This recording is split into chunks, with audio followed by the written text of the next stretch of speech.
Governments around the world have spent billions on their response to the COVID-19 pandemic.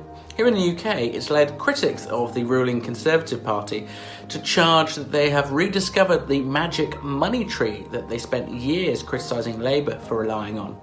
So why can't governments simply print more money to pay for their policies? The short answer is inflation. Historically, when governments have simply turned on the money taps, it led to periods of rapidly rising prices. That means everyday goods soon get unaffordable for citizens. In Germany, during a period known as hyperinflation in the 1920s, citizens had to literally take wheelbarrows full of cash to the shops to pay for things like bread and milk. There's a more technical reason why governments can't simply print more money, and that's because they're not in charge of it.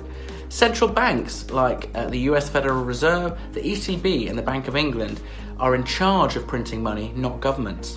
Central banks are independent from government, although they do coordinate sometimes. In the decades since the financial crisis, central banks have printed billions more in cash around the world.